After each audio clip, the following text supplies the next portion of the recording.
A paz do Senhor, sou o pastor Elidiano Ribeiro. Estou aqui passando para trazer a contribuição da nossa revista da Escola Bíblica Dominical, da editora Betel. Esta revista aqui, Mordomia Cristã.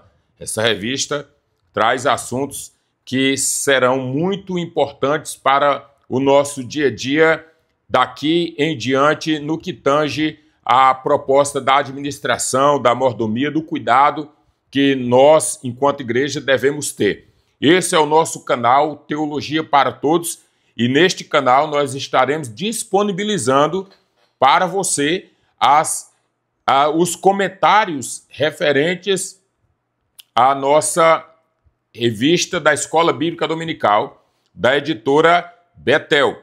Nós estamos aqui para apresentar neste primeiro momento, neste canal Teologia para Todos.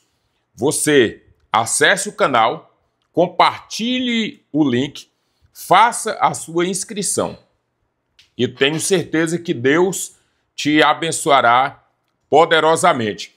Nesta revista, Mordomia Cristã, a gratidão e fidelidade na administração dos recursos que Deus nos confiou. Tive o privilégio de estar neste exato momento onde esta revista se expõe para todos neste segundo trimestre, de ser pastoreado, ser cuidado pelo pastor presidente, pastor Amarildo Martins da Silva, meu pastor presidente, com quem tenho o privilégio de congregar, o privilégio de ser assistido e ter a cobertura das suas orações, que tenho certeza que o nosso pastor vela pela nossa vida com todo o zelo e a mordomia, entendendo que o Senhor Deus o colocou para ele administrar os trabalhos e cuidar das pessoas que estão dentro deste contexto da nossa igreja. Nação Madureira, aqui em Palmas, Tocantins, no estado do Tocantins e Maranhão, ele é o nosso presidente, Conemar de Tocantins e Maranhão. E por esta razão, nós sentimos muito privilegiados. E hoje, neste momento, a nossa lição de número 1, o primeiro ato de adoração, reconhecendo a soberania de Deus desde o princípio. Este conteúdo traz dentro do seu contexto a queda que afetou a verdadeira adoração. Nós vamos trabalhar, fazer as exposições considerando aí a queda e a queda que afeta a verdadeira adoração. Nós vamos ver por que isso, como é que isso aconteceu. Nós vamos observar no tópico 2, dois irmãos, duas ofertas distintas. Esses dois irmãos, essas duas ofertas distintas, claro, é a tratativa sobre Caim e Abel, dentro do seu contexto, onde eles estão inseridos, onde as maldades já se manifestam após o ato de pecado do homem e da sua mulher. E o tópico 3, a oferta agradável a Deus. Nós vamos observar o que é que agrada ao Senhor, nós vamos observar dentro disso. Porém, nós vamos trazer alguns conteúdos, alguns comentários aqui deste trabalho. Eu tenho comigo aqui, na minha simples biblioteca, esta revista sobre o Gênesis. Gênesis, como tudo começou. Essa revista é uma revista da Conimadeb. Conimadeb é a convenção presidida pelo pastor Gilmar Santos, onde o mesmo é presidente desta convenção e o mesmo me facultou a possibilidade de estar comentando. Então eu, pastor Elidiano, comentei esta revista, uma das 5 revistas que eu já fiz comentário para a convenção que ora citei. E dentro deste conteúdo, por que eu estou falando isso? porque este conteúdo aqui, nós temos abordagens relacionadas ao tópico que nós temos na tratativa desta EBD. Nós temos aqui um tópico relacionado a isso.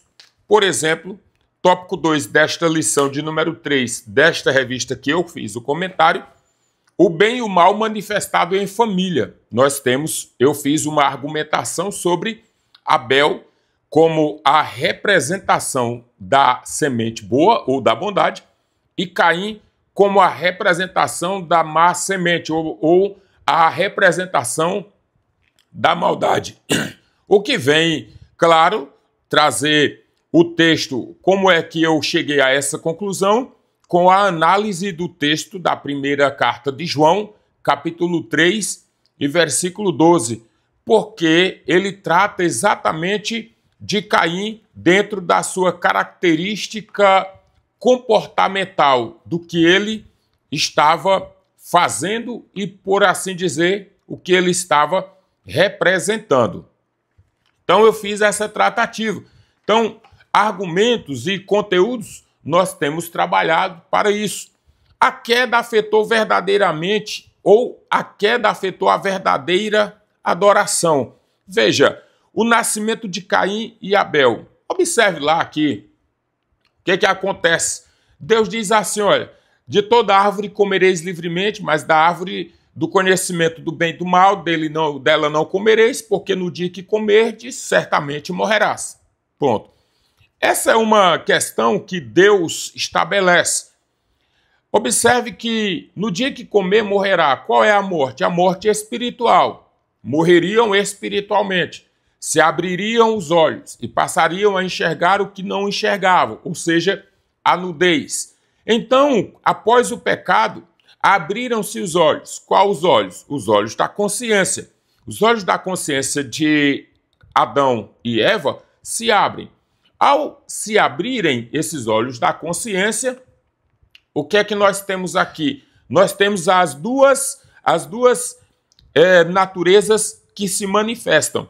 Até então, o homem e a mulher conheciam apenas o bem. Daí a razão pela qual Deus disse, no dia que comeres certamente morrerás.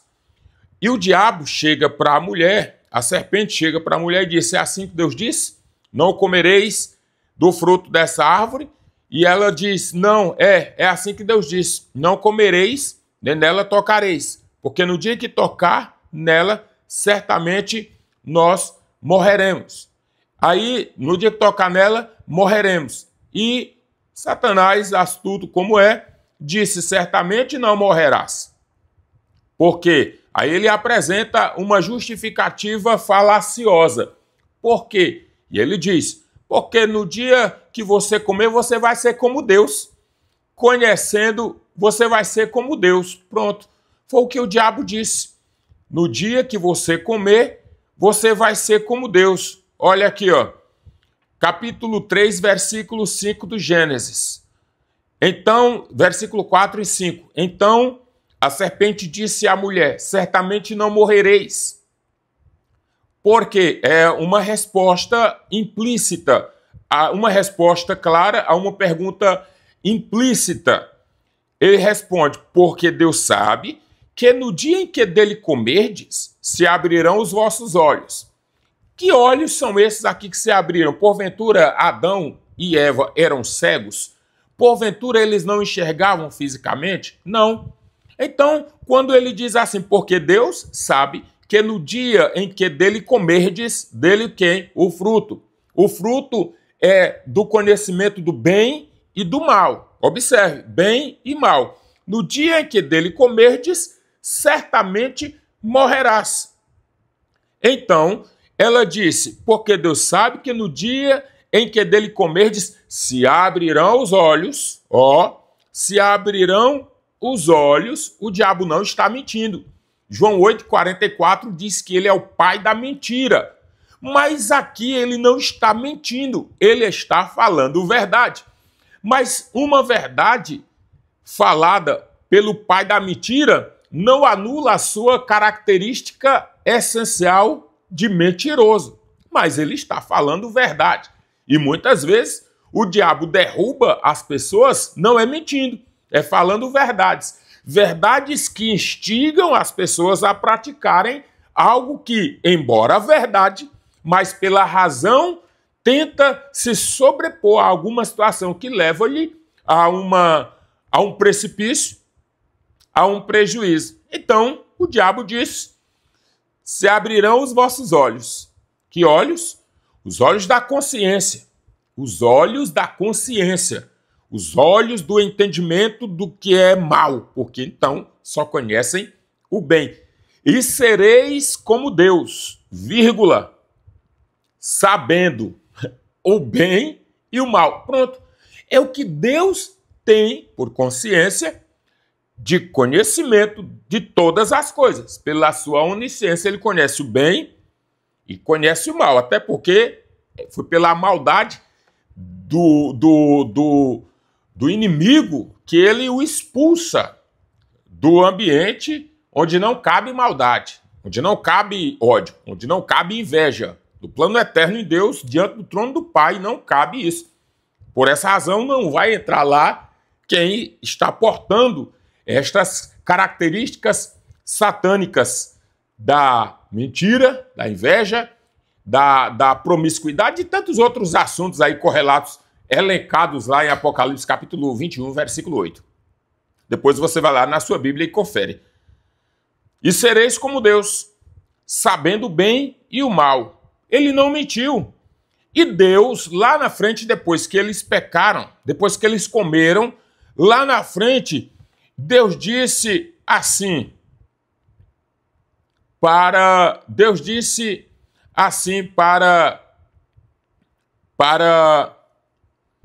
o homem.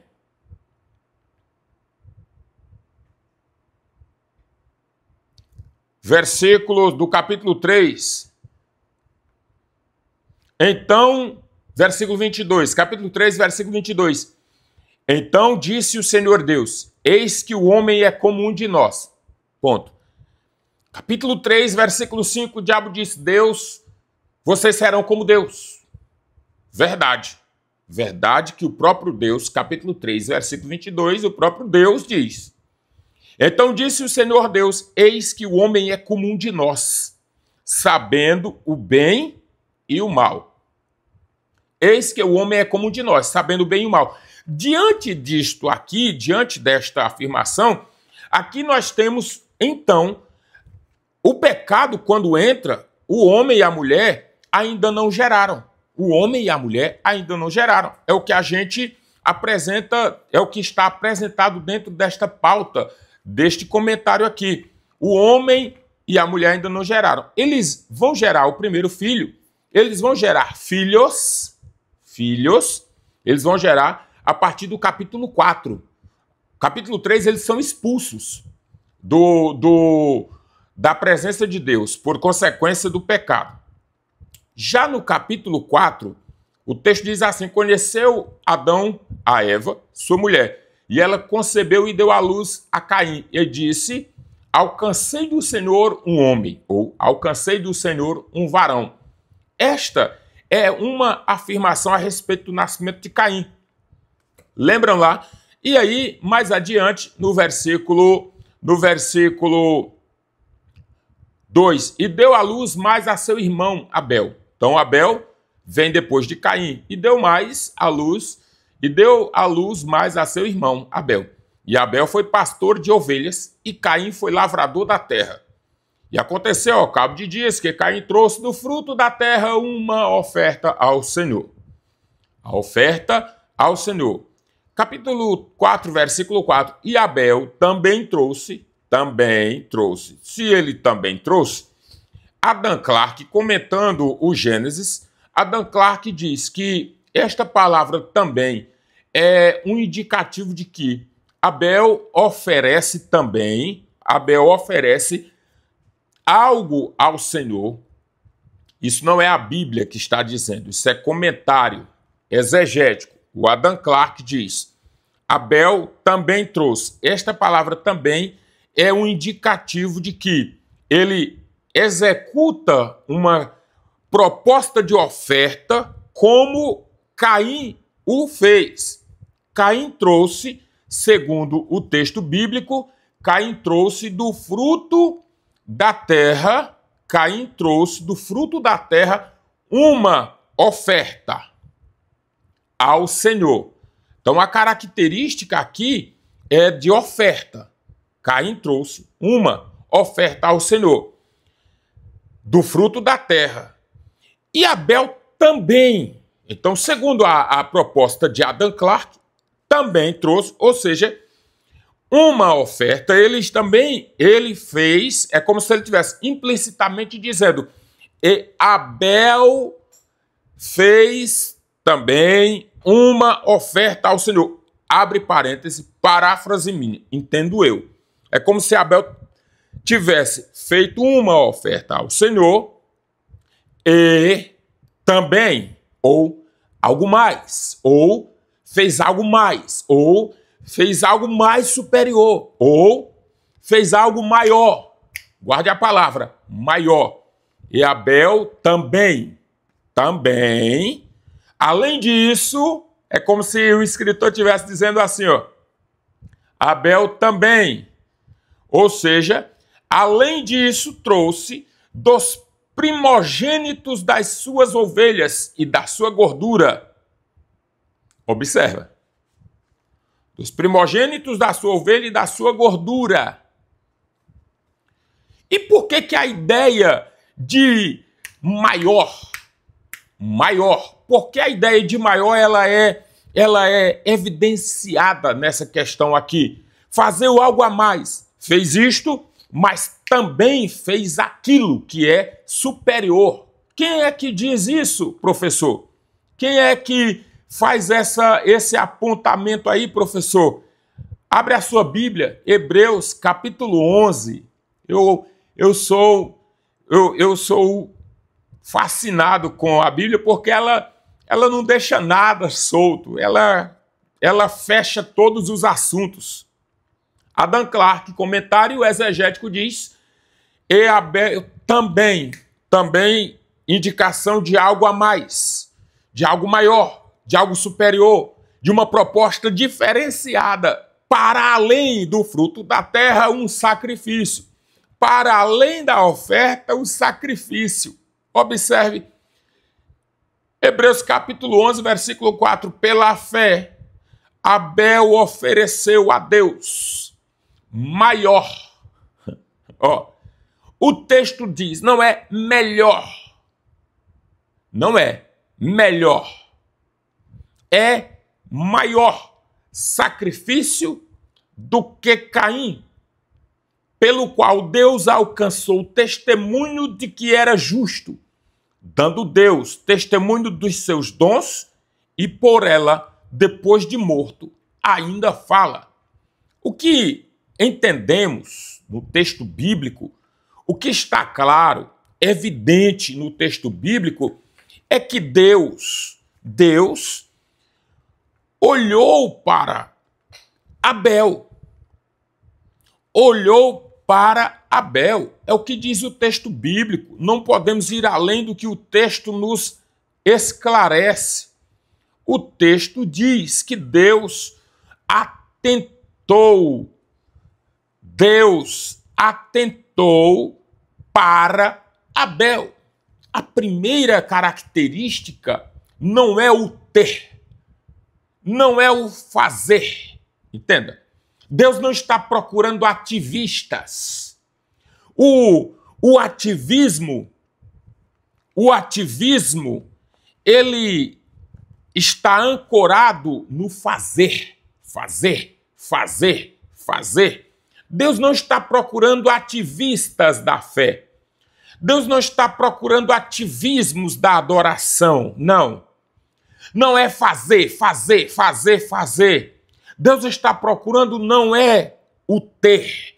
Porque o ter é o elemento da oferta. Caim tinha fruto da terra. Ter. A essência da adoração não está no ter. Caim tinha do fruto da terra. Abel tinha primogênito da sua ovelha.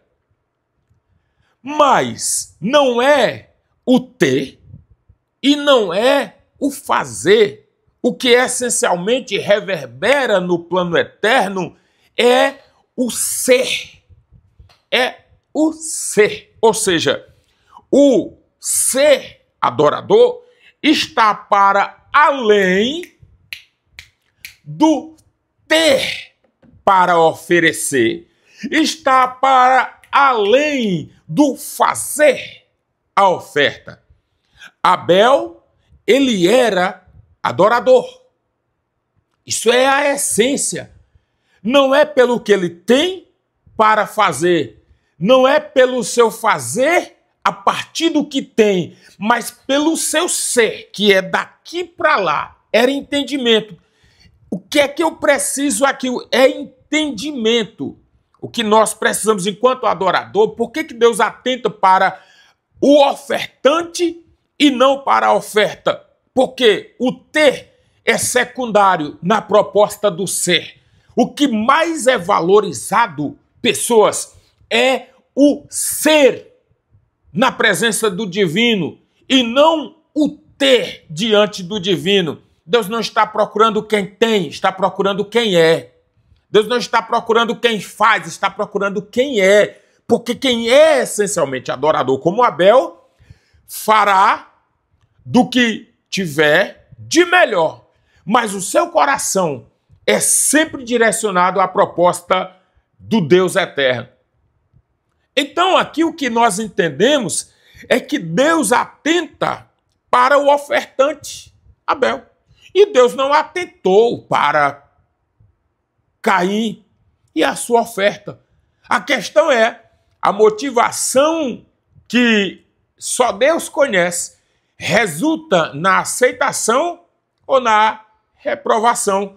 Então, a proposta deste nosso conteúdo aqui, desta revista, trata-se, neste primeiro tópico, da adoração, a queda que afeta diretamente a verdadeira adoração.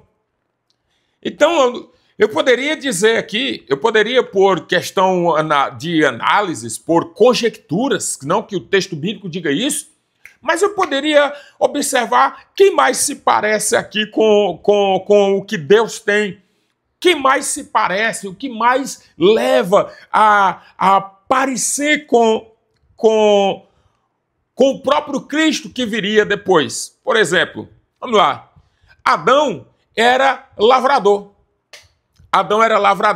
Adão, depois do pecado, Adão foi o homem pelo qual o pecado entrou no mundo. Adão foi o homem pelo qual o pecado entrou no mundo. Isso, o texto bíblico deixa muito claro.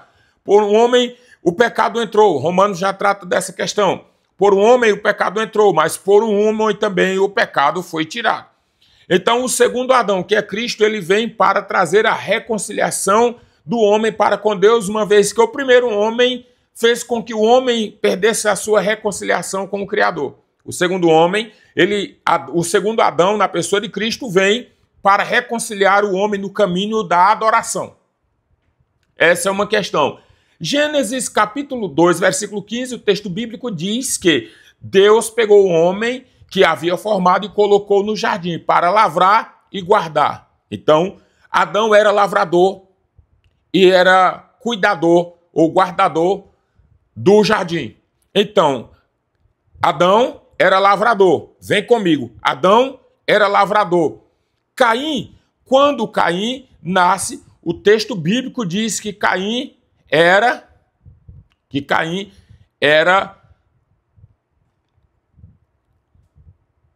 pastor de ovelhas. Ou que Abel era pastor de ovelhas e Caim era lavrador da terra. Gênesis capítulo 3, versículo 2 diz que Caim foi lavrador da terra. Gênesis capítulo 2, versículo 15, Deus diz que o homem foi colocado no jardim para lavrar a terra. Então, o texto bíblico me dá essa autoridade para dizer que a semelhança de Caim com Abel na proposta do serviço, Caim fazia o mesmo que Adão fazia. Concorda comigo?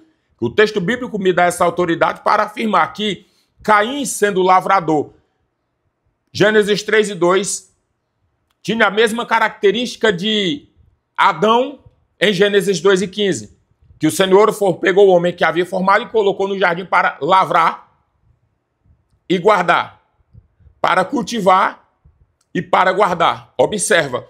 Então, com quem se parece? Com quem se parece? Com quem se parece Caim? Caim parece com quem? Com Adão. E Abel parece com quem? E Abel foi pastor de ovelhas. Abel foi pastor de ovelhas. Com quem Abel se parece? Com seu pai que está para trás, por onde o pecado entrou? Ou ele se parece com o Cristo que viria depois? Com quem Abel se parece? Com o passado caído ou com o futuro regenerado? Com quem Abel se parece? Com o passado caído ou com o futuro regenerado? Com quem Abel se parece? Abel se parece com Jesus. Jesus, João capítulo 10, versículo 11, diz que eu sou o bom pastor. Eu sou o bom pastor. Eu sou o bom pastor. Então, Abel se parece com o futuro regenerado. Caim se parece com o passado caído. Então, a essência de um adorador sempre aponta para o Cristo. Essa é uma paráfrase minha. A presença, a vida de um adorador, em essência, nunca remete ao passado caído, mas o adorador, por essência, sempre remete as suas ações a um futuro regenerado. Abel, pastor de ovelhas. Parece com quem? Com o segundo Adão, Cristo. Caim, lavrador da terra, parece com quem? Com Adão, o passado caído. Um com o futuro regenerado, o outro com o passado caído. Deus atenta para o ser. O ser que Deus olha no sentido da adoração legítima é aquele cuja finalidade do que faz aponta sempre para o plano eterno dentro de uma característica essencial, na busca pelo que acredita que existe um céu de glória santo para aqueles que se santificaram na terra na proposta da adoração. Então, observe esse detalhe. A tratativa é praticamente nessa direção. Então, outro sim, que a oferta que agrada a Deus, que é o nosso tema, e dois irmãos, duas ofertas distintas, que é o que nós estamos trazendo aqui, e a oferta que agrada a Deus, o que nós também trabalhamos aqui, o que a gente passa a observar é que Abel, ele é um legítimo adorador. Existe uma promessa, capítulo 3, versículo 15, existe uma promessa, capítulo 3 do Gênesis e versículo 15, que nós vamos fazer a leitura deste texto. E porém inimizade entre ti e entre a tua semente e a sua semente. Esta te ferirá a cabeça e tu lhe ferirás o calcanhar. Observe que aqui há uma promessa indicando o futuro regenerador. Pisará. A proposta é no futuro, ou ferirá. A proposta é futuro. Ferirá, o tempo aqui é futuro. Então, se a semente da mulher que vai ferir, se a semente da mulher vai ferir a semente da serpente, se a semente da mulher vai ferir a cabeça da serpente, se a semente da mulher vai ferir a cabeça da serpente, de onde virá essa semente? De onde virá essa semente? Essa é uma questão.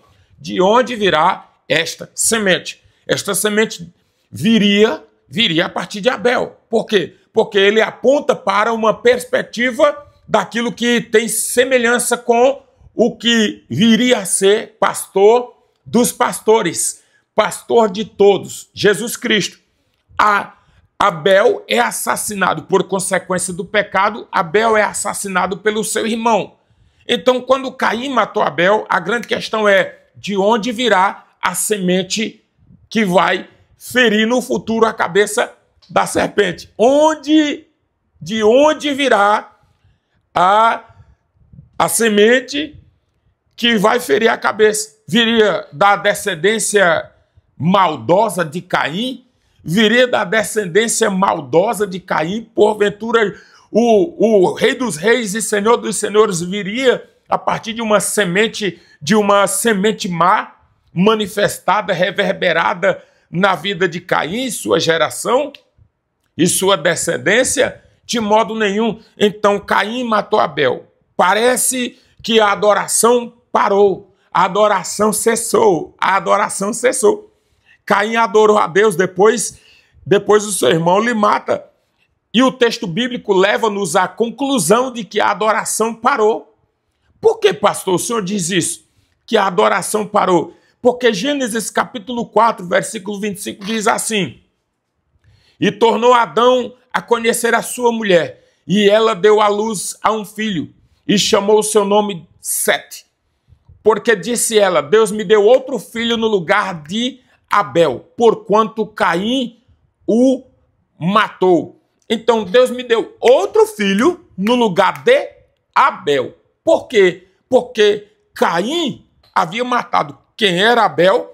A semente pela qual viria aquele que feriria a serpente. Aquele que iria colocar um fim na maldade e reabrir o caminho para o plano eterno no sentido da adoração, da devoção e do cuidado de Deus para com a humanidade. Aquele que levaria sobre si as dores, as enfermidades, as iniquidades e o castigo que nos traz a paz estava sobre ele. E pelas suas pisaduras nós fomos sarados. Então, e disse ela: Deus me deu outro filho no lugar de Abel, porquanto Caim o matou. E Sete também nasceu um filho, e chamou o seu nome Enos. Guarde isso. Enos, Sete. Guarde isso. Enos, Sete. Guarde isso. Enos, Sete. E chamou o seu nome Enos. Então, olha aí. Olha a adoração voltando. Então se começou,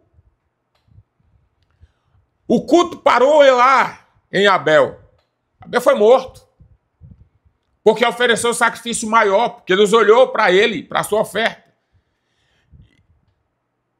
Então se começou a invocar o nome do Senhor. Sete e Enos. Então se começou a invocar o nome do Senhor.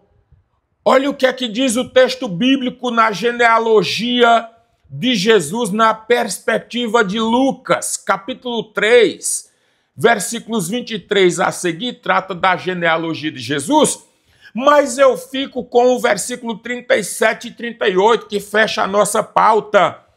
Elameque, de Matusalém, e Matusalém de Enoque, e Enoque de Jarete, e Jarete de Maleleel, e Maleleel de Cainã, e Cainã de Enos, e Enos de Sete, e Sete de Adão, e Adão de Deus.